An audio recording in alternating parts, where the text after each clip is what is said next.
Okay, so welcome to the Auditory Learner. Today we will be doing Chapter 12, Enamel, and Chapter 13, Dentin and Pulp Formation study guides. We're going to start right off the top with Enamel for Chapter 12.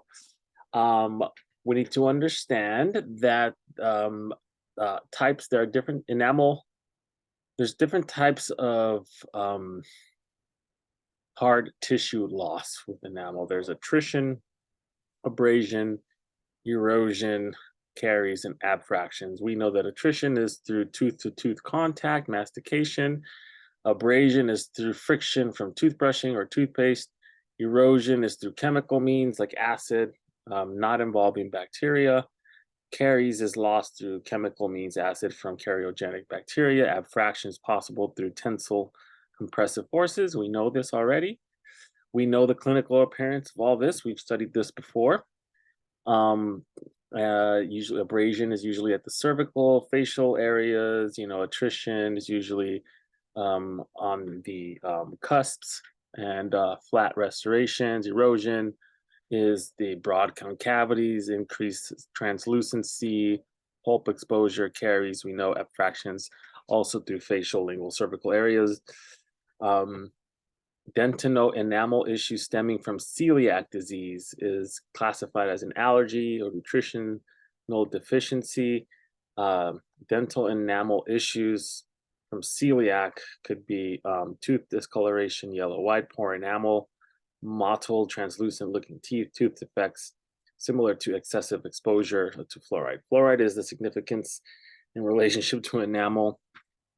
Fluoride can enter the enamel systemically through the blood supply or during tooth development. When fluoride is ingested at higher levels, it can cause fluorosis. Okay. Um, Considerations for enamel regarding teeth whitening. Whitening of teeth is usually to carry out oxidation reactions of the enamel. Most commonly used agents are hydrogen peroxide, carbamide peroxide, oxygen radicals from whitening agents contact stains and interprismatic regions of the enamel layer, and this is how teeth appear whiter. What happens when fused tissue disintegrates during tooth eruption is what happens to the Nasmyth membrane. The Nasmyth membrane is fused tissue of the REE and oral epithelium. Can pick up extrinsic stains, but can be removed from selective polishing. Microscopic appearance of enamel. We have enamel rods, crystalline structures. Rods bend left and right, increasing the enamel's masticatory strength. It's depicted in the Hunter-Schreger bands. Enamel spindles represent short dentinal tubules near the DEJ, the dentinal enamel junction. Lines of Retzius are striae on the mature enamel. Imbrication lines and grooves of pericymata are associated with lines of Retzius. Okay, neonatal line is pronounced line of Retzius. Demarcates the enamel formed prenatally and after birth. Okay, we know that ameloblasts create enamel. We have a picture here that indicates where these things are. So the stratum intermedium, the ameloblast, the stratum intermedium being a little bit more of the outer layer. Stellate reticulum is the most outer layer. During formation, amelogenesis occurs during the apposition stage of tooth development. Ameloblasts secrete the enamel matrix from the Tomes process. After ameloblasts are finished with enamel apposition and maturation, they become part of the reduced enamel epithelium, the REE.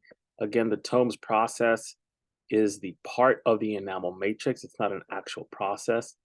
Enamel is the hardest calcified tissue in the body and is made up of calcium hydroxyapatite. We know that the mineral levels of enamel are 96%.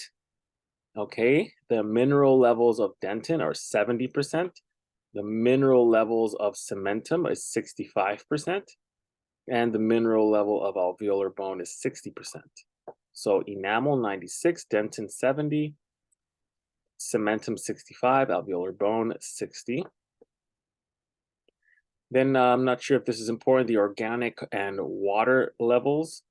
Um, for enamel, it's 1% organic, 3% water. Dentin has 20% organic, 10% water. Cementum has more, which is 23% organic, 12% water, and it looks like alveolar bone has the most organic and water levels, which is at 25 and 15. Very interesting. And that was the whole chapter 12 for the study guide for the group who did chapter 12. I'm going to see if I can touch up a little bit more on chapter 12 by going to the textbook and just looking at it here. This is not what I'm looking for. Downloads, illustrated dental embryology. No, not illustrated. We don't want that. We want this one. There we go. Perfect. So chapter 12. All right. Just a review of chapter 12. Enamel. All right. So yes, we did talk about comparison of physical. We didn't talk about comparison of the physical property of enamel and dentin. Looks like enamel has a specific physical property, specific gravity is 2.9, dentin's 2.14. The hardness of enamel is 296, the Knoop number. The stiffness is 131. Compressive strength is 76. Tensile strength 46. Amazing. Looks like dentin has the highest compressive strength though, but enamel has the hardest. So we talked about all that stuff.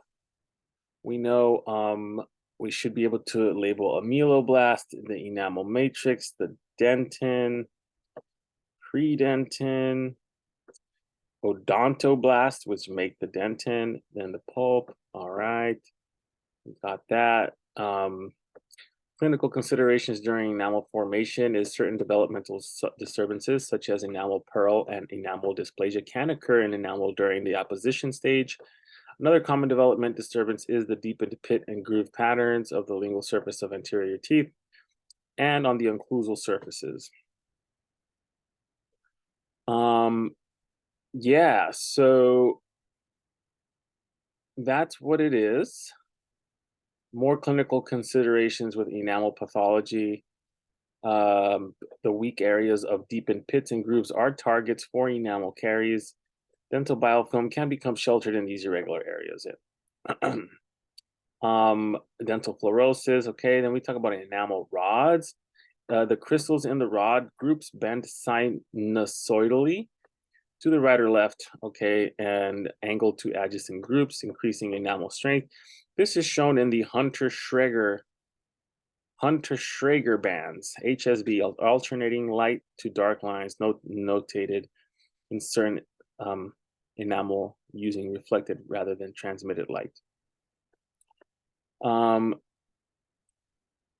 type of enamel dysplasia can be dental fluorosis. So we have a picture of a square that looks like enamel rods, and we have the head and the tail. Perfect. The lines of Retzius are the incremental lines that appear at a microscopic section, 12.8 AC. All right, lines of Retzius, a long section demonstrating see cross section rods over lines of Retzius. C. Let's see. Okay, B, D, C. Okay. Over D, lines of Retzius. Okay. Associated with the lines of Retzius are the raised imbrication lines and grooves of the pericommata, noted clinically on the non-masticatory surfaces of the teeth in the oral cavity, which usually the imbrication lines and pericommata are usually lost through tooth wear, except on protected cervical regions. All right, so yes, pericommata and raised imbrication lines and grooves of the pericomata. So pericomata and imbrication lines are kind of the same. They are like these horizontal lines. If you're looking directly at the facial surface of the canine, they're the horizontal, not vertical lines that go across. Um, the neonatal line, 12.10, microscopic view of the neonatal line, arrow, a pronounced line of retius. Oh yeah, the neonatal line is one long line. Interesting. All right, enamel spindles are another microscopic feature. Then we have enamel tufts, enamel lamellae, partially mineralized vertical sheets. Great, so that's enamel for you. Now let's talk about the dentin pulp. Chapter 13, dentin matrix formation is dentinogenesis is the formation of the initial dentin matrix or the predentin in the appositional stage. Predentin is a mesenchymal product consisting of non-mineralized collagen fibers produced by odontoblasts. Predentin consists mostly of type 1 collagen and also small amounts of type 3 and 5, along with dentin phosphoprotein.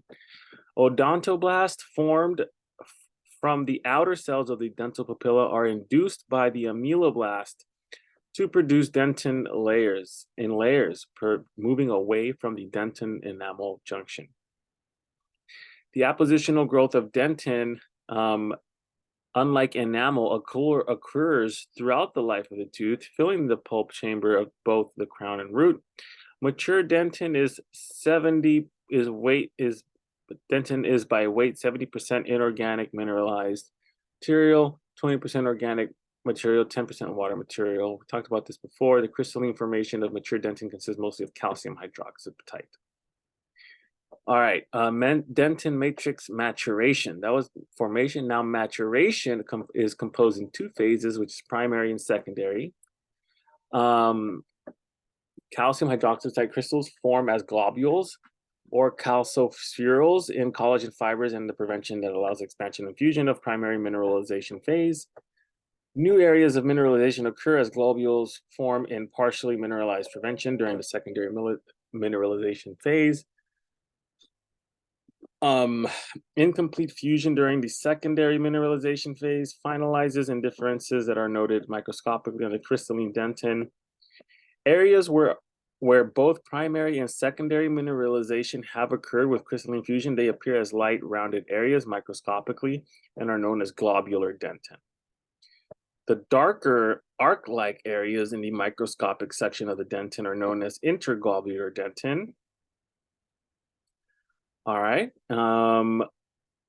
So mature dentin component.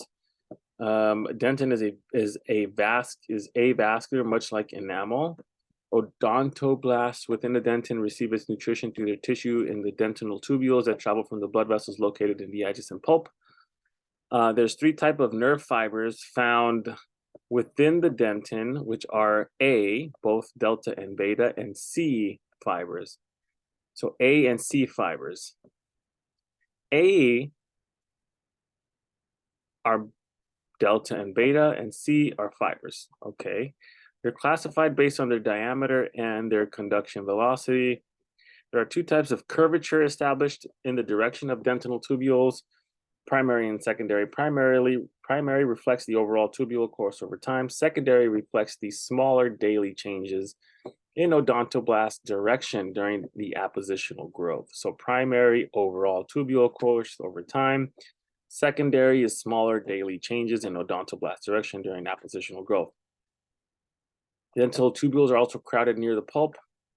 Lastly, dental tubules are responsible for permeability of material across the dentinal surface if exposed. The quantity of diameter affects the permeability of dentin and can enhance the caries process. Cool.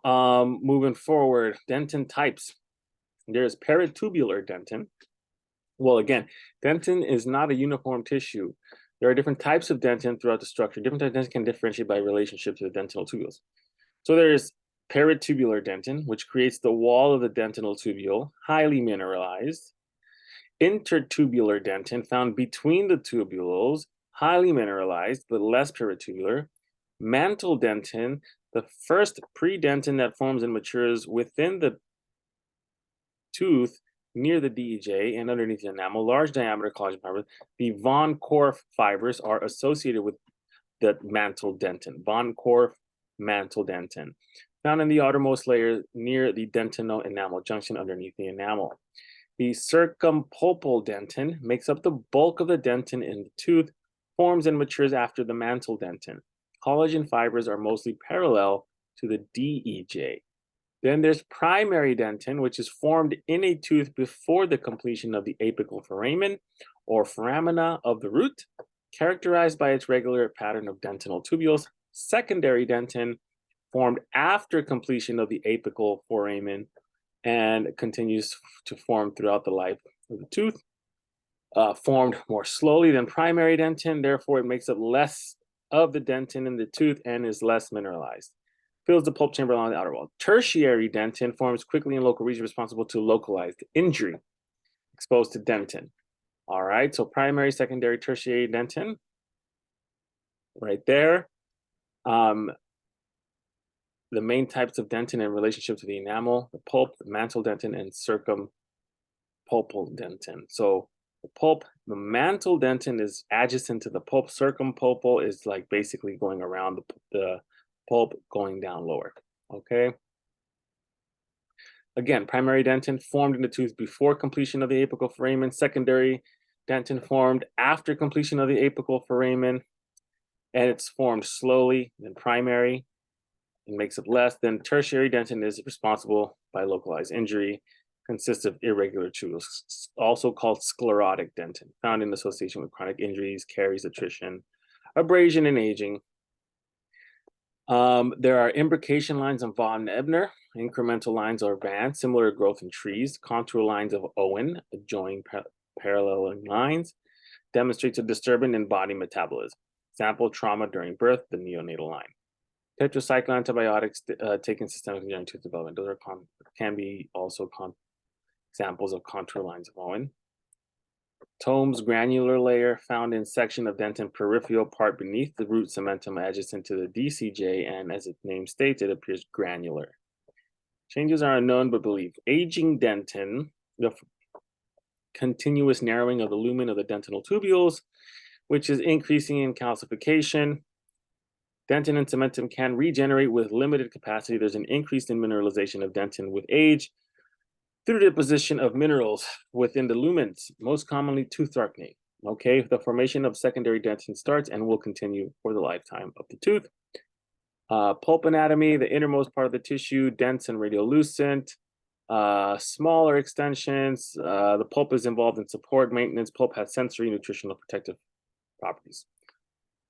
Now, pulp histology. Fibroblasts are the largest groups of cells in the pulp. Odontoblasts are the second largest groups of cells in the pulp, but only their cells or bodies are located in the pulp. Dental pulp stems from cells that are undifferentiated mesenchyme types of cells. Dental pulp stem cells are a rich resource for the dental pulp complex because they can transfer into fibroblasts and odontoblasts if either cell population is reduced after injury. Two types of nerves are associated with the pulp during both myelinated nerves and unmyelinated nerves.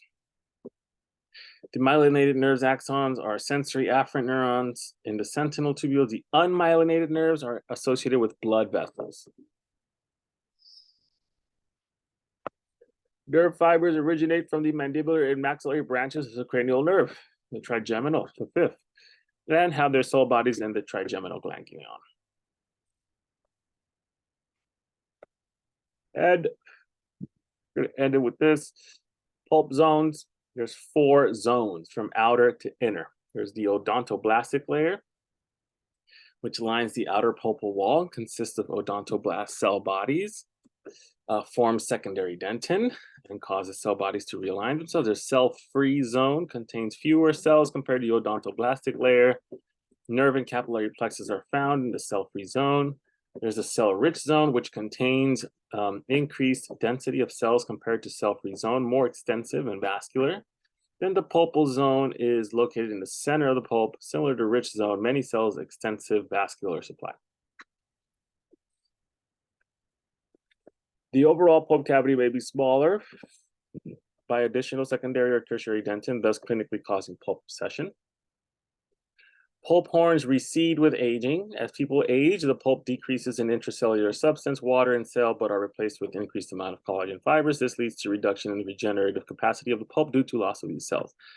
Additionally, the overall pulp cavity may be smaller, which causes pulp recession. Lastly, the pulp's apical foramen may also become reduced with deposits of cementum over time, leading to blockage of blood vessels, serving the tissue, especially the veins. This can result in vascular congestion and then pulp necrosis, resulting slowly in painless tooth death without any evidence of caries, periodontal disease, or endodontic infection. Yay! Thank you for that quick review. We're going to listen to that over and over and over at some point tomorrow. Great. So that's chapter 13 and chapter 12, enamel and dentin. Great. Thank you. Okay, and